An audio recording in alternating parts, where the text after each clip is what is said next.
75 साल से ज्यादा हो गए आजादी को। हम गर्व से कहते हैं भारत एक स्वतंत्र देश है, लेकिन सवाल ये है क्या हम सच में पूरी तरह आजाद हैं?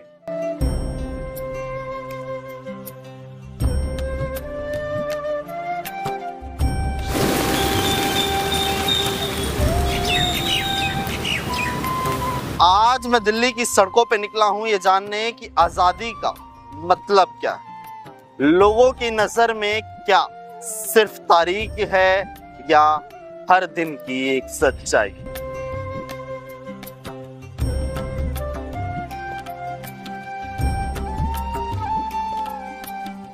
हमारे डिसीजन हम खुद ले पाएं, ये हमारे लिए आजादी है। फ्रीडम होना चाहिए लाइफ में, उसी को हम आजादी मानते हैं। अब आजादी अब वो ये है ही नहीं। अब शरीर में मान लीजिए अंदर से डर है तो वो आजादी नहीं है ना।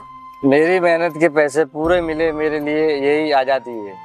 जो मैं समझता हूँ कि अगर दिक्कत है तो वो है मॉरल एजुकेशन की। अगर नैतिकता आ जाए तो बहुत अच्छे से हमारा देश और आगे जा सकता है। जितने संसाधन हमारे पास मौजूद हैं उसके हिसाब से भारत और भी तरक्की कर सकता था और ये विकसित देशों की श्रेणी में आ सकता था। हमारे देश को साफ सुथरा रखना और हर नागरिक अपना कर्तव्य निभाए, वही आजादी होती है।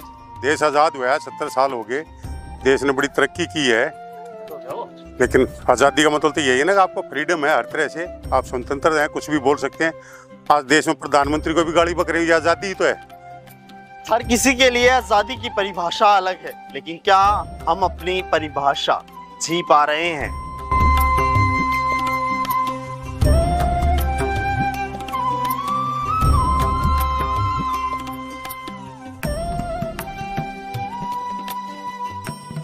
आज़ादी तो हमें मिल गई 15 अगस्त 1947 से, लेकिन नेताओं से आज़ादी नहीं मिली।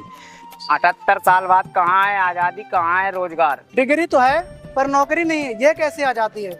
महिलाएं खुलकर जिए, यही हमारी आजादी है। गौ माता को राष्ट्रमाता बनाना ही हमारी आजादी है। दिल्ली के इन चेहरों की बातें हमें सोचने पर मजबूर कर रही हैं कि क्या हम सच में आजाद हैं? कुछ चीजों को लेके लोग एक दूसरे से घृणा करते हैं, वो खत्म हो जाए तो हम पूरी तरीके से स्वतंत्र हैं। आज से 50 साल पहले हमारे देश को सपेरों के भी देश के नाम से जाना जाता था। हम बिल्कुल भी वो नहीं थे, झाड़ फूस में ही वो थे। आज चाहे विज्ञान के मामले में हो और चाहे अर्थव्यवस्था के मामले में हो या टेक्नोलॉजी के मामले में हो, आज देश ने तरक्की तो बहुत की। आजादी के इतने दिन बाद भी मेडिकल फैसिलिटी इतनी अच्छी नहीं है जितनी अच्छी होनी चाहिए थी। Medical facility which a common man is just getting at the higher cost.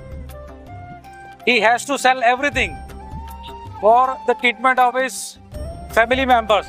I think this is not justifiable as yet. हमें बोलने की आज़ादी हो बिना किसी डर के। मजदूर को पूरी मजदूरी मिले, यही मेरा आज़ादी है। एक दूसरे का सहारा बनो। तो आपने सुना, किसी के लिए आज़ादी पूरी है, किसी के लिए अधूरी। सवाल अब भी वही है, क्या हम सच में आजाद हैं? और इसका जवाब हमारी सोच में, हमारी बातों में और हमारे कर्मों में छुपा है।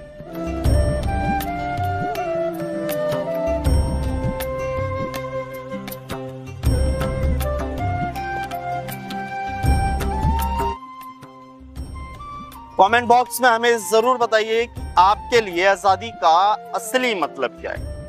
और ऐसी वीडियो आप तक पहुंचाने में बहुत मेहनत लगती है, तो इस वीडियो को शेयर कर हमें बढ़ावा दीजिए ताकि हम ऐसी ही और वीडियो आप लोगों के लिए लाते रहें। चैनल को सब्सक्राइब जरूर कीजिएगा और कमेंट बॉक्स में अपनी आजादी हमें जरूर बताइए।